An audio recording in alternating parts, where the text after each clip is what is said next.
저는 함께 봉독한 말씀을 가지고 맛이 갔던 사람이 인생 살 맛을 느낄 때 이게 이런 제목 잘 안 정할 건데 들어보면 이제 수긍이 되실 겁니다. 설교 제목이 좀 특이하죠. 이게 나름의 이유가 있습니다.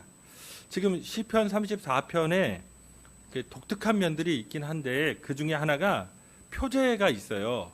거기에 다윗이 아비멜렉 앞에서 미친 채 하다가 쫓겨나서 지은 시라는 그 표제가 이제 있습니다. 보통 이제 구약학을 하면 이런 표제는 원래 이 시와 상관이 없다. 그러니까 후대 포로기 이후에 이 시를 그냥 다윗과 관련시켜서 이해하려고 하는 시도입니다. 그러니까 표제랑 그 시랑 별로 상관이 없다.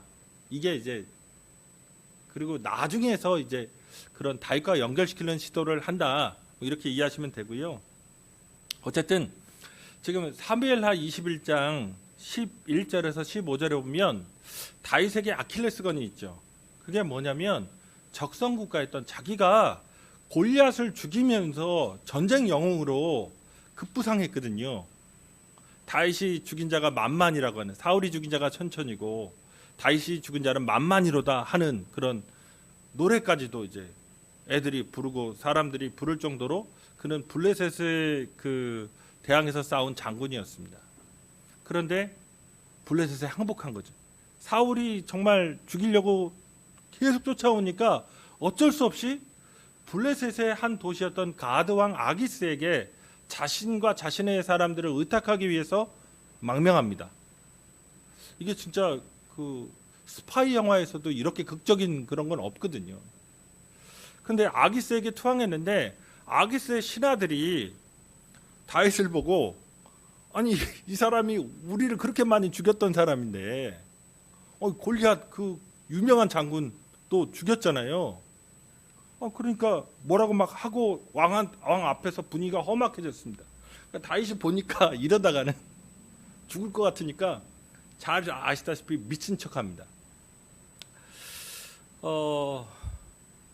그러면서 한 행위가 수염이 있는데 고대 이제 중동 지방에는 남성이 수염을 기르는 게 이게 권위의 상징이거든요. 그러니까 예수님 사진을 보시면 중세 때 예수님의 그림은 수염이 있어요. 그런데 지금은 이렇게 수염 없는 사진만 보셔가지고 콧수염만 조금 있는 거 보셨지 여기는 없잖아요. 근데 우리가 보는 성화는 그러니까 어느 특정 시대의 그 작품만 보는 겁니다. 곱상하게 생긴 백인 아저씨. 근데 이제 수염이 기르신 거죠, 그분도. 한번 생각해 보시면 뭐 일단 생각을 하시고요, 나중에. 근데 그 수염에 침을 질질 흘리는 겁니다. 그리고 그 문짝을 이렇게 긁는다고 돼 있는데 그 성문이죠. 사람들이 오고 가는 그 시장, 광장 같은 곳에서 막 성문 두드리면서 뭐 이게 소변을 본 걸로도 이제 그 동사를 해석하는 사람도 있어요. 그러니까 미친 척 한 거죠. 근데 여기서 이 미친 채 하다라는 그 단어가 뭐냐면 샤나탐입니다. 근데 샤나는 이게 체인지예요. 체인지. 그러면 이제 탐이란 단어가 뭐냐? 맛입니다. 맛. 그러니까 맛이 변했다. 맛이 간 겁니다. 우리랑 똑같아요. 맛이 갔구나 하면 제정신이 아니구나. 이 사람 맛 갔네 그러면 간 거잖아요. 그렇죠? 미친 거죠. 히브리어가 그렇게 표현합니다. 샤나탐. 맛이 변했다. 근데 이 시편 34편에서 가장 중심에 있고 또 유명한 그 구절이 8절이죠. 너희는 여호와의 선하심을 맛보아 알지어다. 이 맛보다라는 단어가 동일합니다. 탐입니다. 맛, 탐. 그러니까 지금 제가 맛이 갔던 사람이 인생 살맛을 느낄 때는 이게 다윗이 아닐지라도 정말 엄청난 그런 고통, 그런 고난, 정신이 혼미하고 마음이 답답하고 어찌할 수 없는 그 고난 속에서 해결이 안 돼요. 내 내면 안에서 맛이 가는 겁니다. 그러니까 완전히 정신이 나가버린 다음에야 오히려 이 정신병자는 편합니다. 왜냐하면 맛이 갔거든요. 다른 세계를 이동할 수 있어요. 그러니까 이분은 이 세상이 살기가 힘들어서 정신이 나가버렸기 때문에 또 다른 부캐가 있는 겁니다. 나한테 힘들지 않아요. 그러니까 정신이 나가는 겁니다. 그런데 온전한 정신을 갖고 그 스트레스를 다 껴안고 산다는 것이 너무나 어려운 거죠.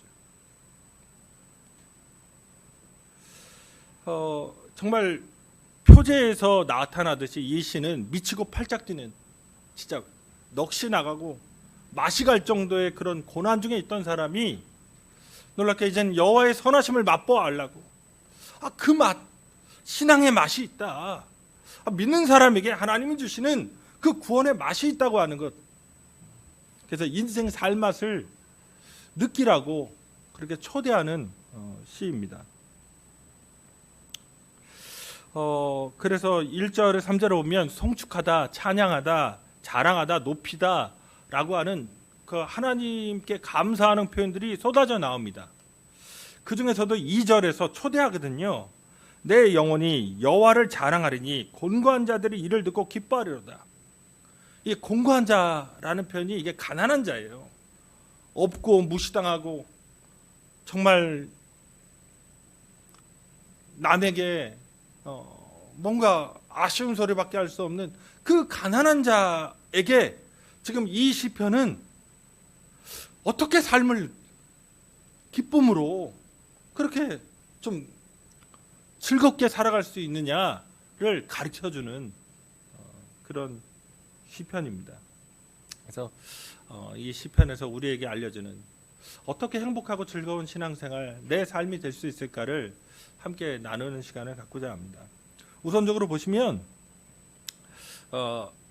핵심은 하나님께 피하는 자는 하나님의 선하신 구원을 맛볼 수 있게 됩니다. 이게 핵심이죠. 그러니까 하나님을 믿고 따르는 신앙인에게 공통점이 있어요. 그게 뭐냐면 자신의 인생의 위기에서 하나님이 개입하셔서 그 삶을 구원하신 경험을 모두 갖고 있습니다. 오늘 4절에 보면 시인이 내가 여호와께 간구하며 내게 응답하시고 내 모든 두려움에서 나를 건지셨도다 라고 얘기합니다. 근데 6절에서 자신을 뭐라고 표현하냐면 이 곤고한 자라고 얘기하거든요. 그 히브리어로 제온인데 이 가난한 자, 자기 자신이 그런 존재예요. 내가 뭔가 주장할 수 있는 게 아니라 내 인생을 내 마음대로 펼쳐나갈 수 있는 게 없어요. 남의 처분에 남이 나에게 뭔가를 베풀어줘야 그때서야 그걸 갖고 겨우 살아갈 수 있는 그렇게 가난한 자 아니겠어요? 내가 돈이 많고 내가 권력을 갖고 있고 뭔가 휘두를 수 있는 게 있다면 남에게 꿀릴 게 뭐 있고 눈치 볼 게 뭐가 있었겠어요? 그런 게 없는 이 곤고한 자, 이 가난한 자. 그런데 그래서 불안과 놀람, 오늘도 두려움을 얘기하잖아요. 내 모든 두려움. 두려울 것이 한두 개가 아닙니다.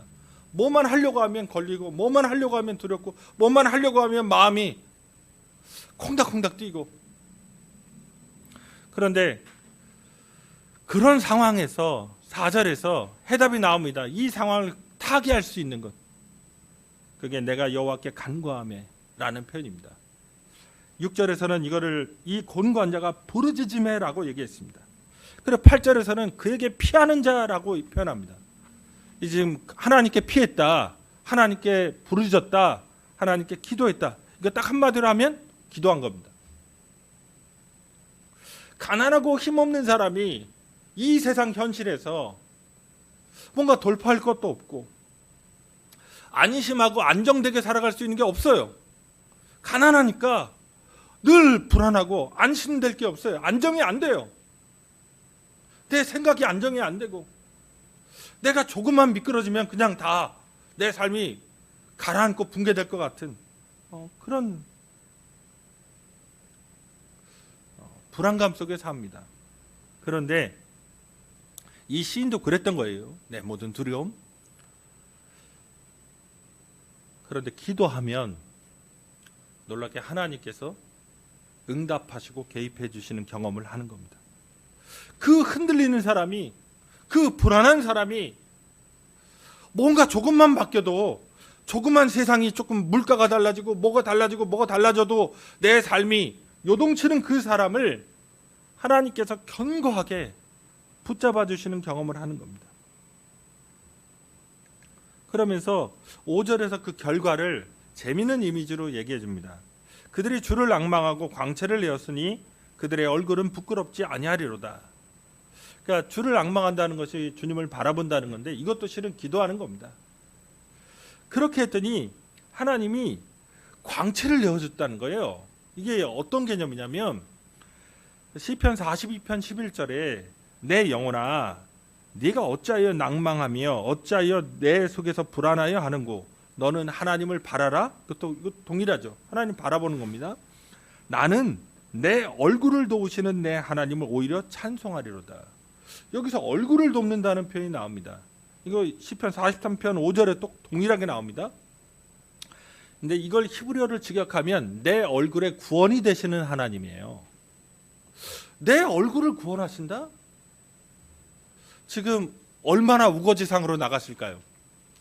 두려우니까, 정말 힘드니까, 어려우니까 뭐 얼굴 하나 필 수 있는 그런 상황이 아닌데, 놀랍게 하나님을 바라보니까 그 하나님의 나를 사랑하시는 얼굴, 나를 향해서 그 구원과 그 지혜를 무한히 베푸시는 그 얼굴을 바라보게 된 겁니다. 기도 가운데. 그랬더니 그 얼굴을 내가 보니까 이쪽이 웃잖아요. 그렇죠? 이쪽이 밝잖아요. 아니, 웃는 얼굴에 침 못 뱉는다고 이쪽이 막 해맑게 웃으니까 나도 덩달아 웃게 되는 거죠. 내가 가난한 자이고 없고 힘들고 내가 의지할 게 없는데 하나님을 바라봤더니 내 얼굴에 웃음을 띠고 미소를 짓고 살아갈 수 있게 하나님이 내 얼굴을 구원해 주셨다는 말입니다. 지금 하나님은 우리가 어떤 문제를 당하든지, 그러니까 오늘 말하듯이 모든 두려움에서 건지시는 것처럼 내 문제가 그것이 어떤 종류의 것이든 간에 예외 없이 우리를 구원해 주십니다. 4절에서 그래서 주어가 나예요. 그런데 5절은 복수형인 그들입니다. 그러니까 나만 경험하는 게 아니라 모두가 경험합니다. 복수형. 그래서 모두가, 교회 다니는 모두가 모든 환난에서 나를 건지셨도다라고 공통되게 고백합니다. 이거를 또 7절에서는 뭐 천사가 지켜주는 걸로 얘기합니다. 뭐 어쨌든 그래서 지금 이 시편의 저자가 우리에게 호소하는 바는 이겁니다. 너희는 여호와의 선하심을 맛보아 알지어다. 여기서 이제 맛보다라는 거죠. 맛보다라는 게 이게 체험하다는 거잖아요. 예를 들어 이제 커피를 예를 들자면, 제가 어릴 때 커피 마셨을 때는 시험 기간에, 그렇죠? 중학교 때인데 시험 기간에 졸지 않으려고 밤새워 공부하, 그렇죠? 맥심 그 손바닥에 이렇게 해가지고, 그렇죠? 물에도 타지 않았습니다. 그래가지고 맛있거든요. 달짝지근하잖아요, 그게. 그러니까 그때는 무슨 커피 맛이 중요한 게 아닙니다. 나를 각성시키기 위한, 그렇죠? 무슨 맛이라는 의미로 마시는 게 아니죠. 그러니까 이게 믹스 커피든 고급 커피든 아무 상관이 없습니다. 그냥 나의 각성제 이런 거죠. 근데 이 단계를 넘어서 커피의 이제 맛을 제대로 느끼면 이게 신맛도 있고 그 또 쓴맛도 있고 단맛도 있어요. 거기에 바디감도 있고 이게 오묘한 세상이거든요. 지금 우리가 저그 커피, 특히 스타벅스 같이 그냥 확 그 구워버린 거죠, 그렇죠?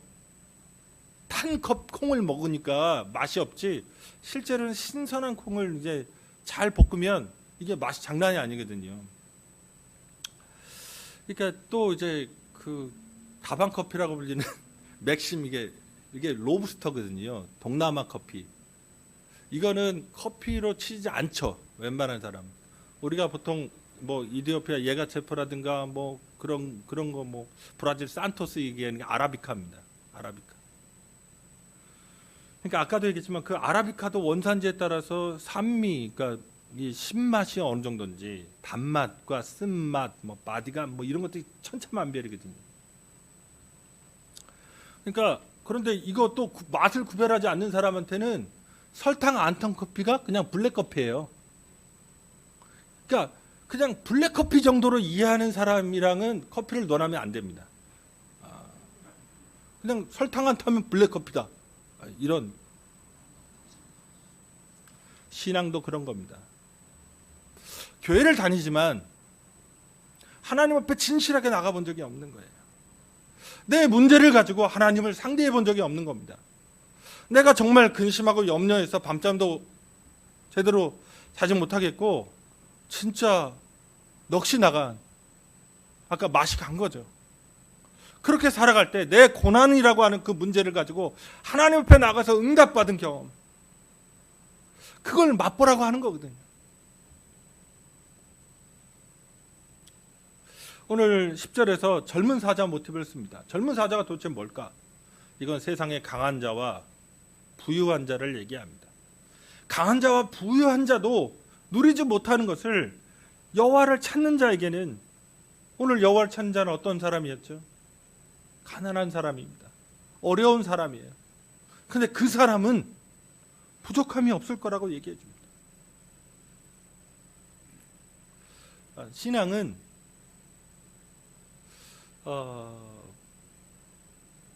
지혜와 관련이 있습니다. 뭐냐면 제가 이제 예전에 묵상에도 썼을 건데 지혜와 지식이 있거든요. 지식은 뭔가 아는 거예요. 뭐 전기가 어떻고 뭐 교류와 직류가 어떻고 뭐 이런 건데 집에서 남편이 전기 잘 고치시나요? 지혜가 없는 거예요, 그건. 지식은 있는데. 지혜는 문제를 해결하는 겁니다. 지식은 그냥 아는 거예요.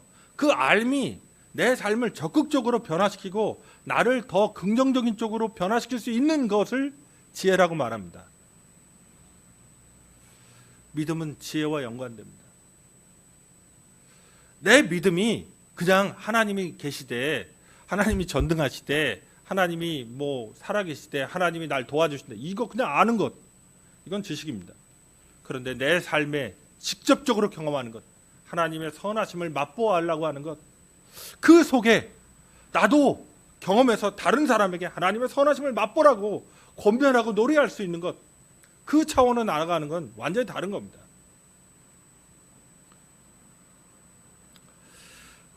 문제가 없는 게 아닙니다. 우리의 신앙생활 과정 안에도 많은 문제가 있습니다. 그런데 기도하는 겁니다. 내가 하나님 앞에 내 삶의 문제를 가지고 그분과 상대해서 기도할 수 있는 지혜가 있느냐, 그 기도가 내 삶을 하나님께 맡기는 것이고, 그게 하나님께 피하는 것이고, 하나님을 찾는 것이고, 하나님 안에 있는 것이라는 것. 그런 지혜를 가질 때 하나님 우리의 삶에 개입하셔서 우리를 구원해 주십니다. 기도해야 됩니다. 기도해야 찬양도 있는 거예요. 기도에서 응답받아야 찬양도 있는 거고, 그 찬양 속에서, 그 기도 속에서 내 믿음이 성숙해지는 겁니다. 그 다음으로 이 하나님의 은혜를 체험하면서 또 살아가는 또 비결이 있습니다. 그러니까 매번 또 그러면 우리가 고난 중에만 있느냐, 매번 시련만 당하고 힘든 일만 있고 그런 건 아니잖아요.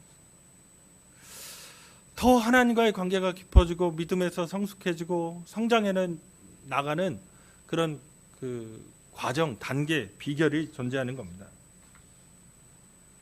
그게 11절에 14절에 나오는데, 11절에서 너희 자녀들아 와서 내 말을 들으라, 내가 여호와를 경외하는 법을 너에게 가르치리로다. 여기서 여호와를 경외한다는 말이 9절에도 나오거든요. 이게 경외가 도대체 뭐냐? 지금 우리가 경외 얘기하면, 여호와를 경외하는 것을 얘기하면 잠언 1장 7절을 이제 생각하시면, 여호와를 경외하는 것이 지식의 근본이거늘 미련한 자는 지혜와 훈계를 멸시하느니라. 그러니까 지금 솔로몬의 잠언의 핵심이 이 세상을 어떻게 행복하고 성공적으로 살아갈까인데 그 핵심이 여호와를 경외하는 겁니다. 자, 이게 기초예요, 인생에. 여호와를 경외하는 게 있어야 그 위에서 삶이 차곡차곡 쌓입니다.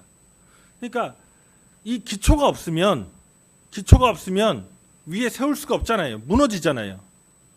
지금 내 인생에서 그러면 신앙인이 삶을 살아갈 때 무엇 위에서 인생을 세워야 할까?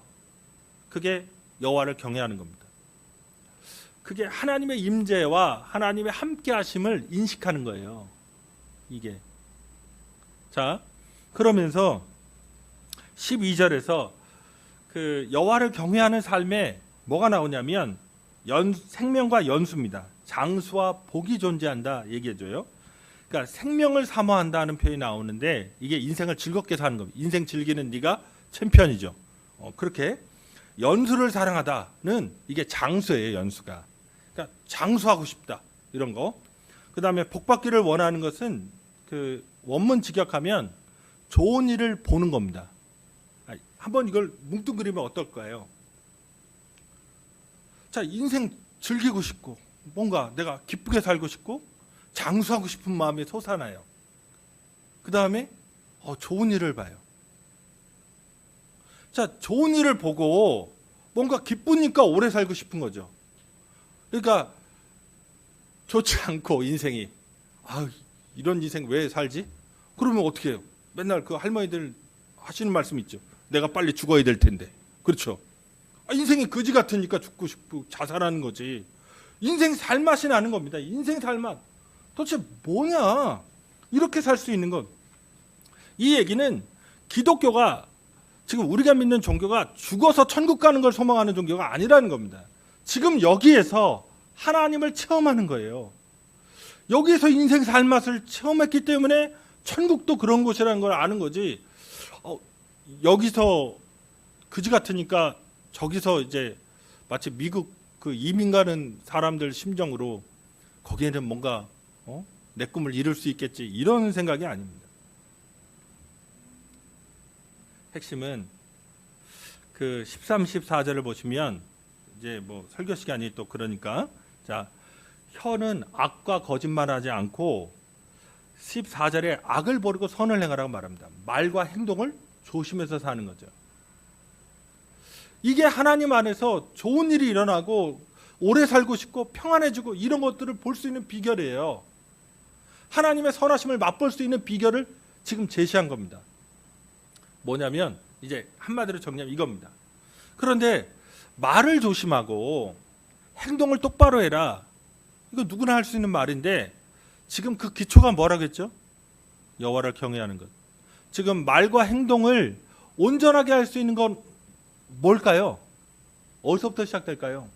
그 생각이죠. 생각이 온전해야 말도 똑바로 하고 거짓말하는 것, 더러운 말하는 것 그런 거 안 하거든요. 그 다음에 행동도 똑바르죠. 그 생각, 그러니까 말과 행동 이전에 존재하고 있는 그 생각이 기초가 뭐냐? 여호와를 경외하는 겁니다. 하나님이 나와 함께 하시지. 나를 사랑하시지.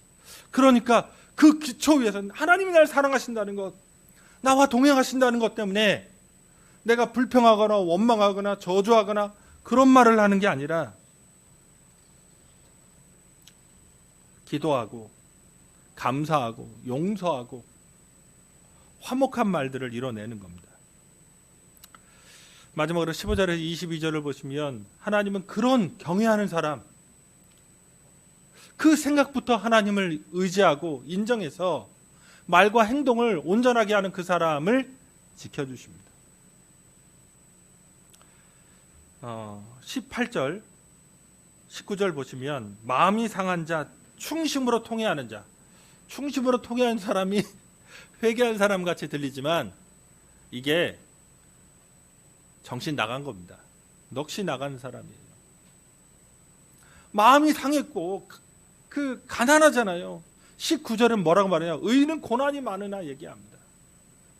이 세상에서 예수 믿는다고 고난이 증발하지 않습니다. 마음이 상하는 일이 많고 진짜 정신 넋 나가는, 우리 식으로 하면 멘붕이죠. 멘붕 오는 일이 많은 겁니다. 그런데 놀랍게 하나님이 부르짖으면 응답하신다고 말합니다. 하나님이 의인을 향해서 눈과 귀를 향하고 계세요. 그래서 구원해 주십니다. 20절에서 그의 모든 뼈를 보호하심이며 이어 그 중에서 하나도 꺾이지 아니하는도다. 이 뼈를 보고 뭐 접고론 원장이 아니시잖아요, 그분이. 이 표현은 아주 세심하고 특별하게 보호하신다는 얘기입니다. 그런데 역설적으로 16절에 보면 하나님은 악인에게 얼굴을 향하는데 그를 심판하십니다. 하나님은 21절에서 다시 악인을 미워하심을 얘기하십니다. 다시금 우리가 생각부터 하나님을 경외하고 그분의 그 임재와 그 사랑과 그 보호하심을 생각하고 거기에서부터 내 말과 내 행동을 바꿔가고 내 어려움 속에서 하나님께 기도하면 그분은 우리를 구원해 주십니다. 그래서 기도로 하나님을 상대하십시오. 그리고 그 하나님이 그 고난 중에 구원하신 그 맛을, 그런 경험들로, 그래서 오늘 설교 제목처럼 진짜 마시간, 정말 멘붕 오고 걱정과 불안으로 시달리는 그런 삶이 아니라 여호와의 선하심을 맛보아 알지어다라고 그렇게 남들에게 하나님을 소개하고 찬양하는 저와 여러분 되시기를 주님의 이름으로 축원드립니다. 다 함께 기도하실 때 믿음의 맛이 있습니다. 믿음은 하나님을 향한 것이고 하나님은 우리의 인생을 구원해 주십니다. 다시금 그 맛을 볼 수 있는 우리 교회가 될 수 있게, 그 믿음의 맛 속에서 내 삶이 변화된 것을 온전하게 체험할 수 있도록 우리 주님 한 번 부르고 간절히 기도하시겠습니다.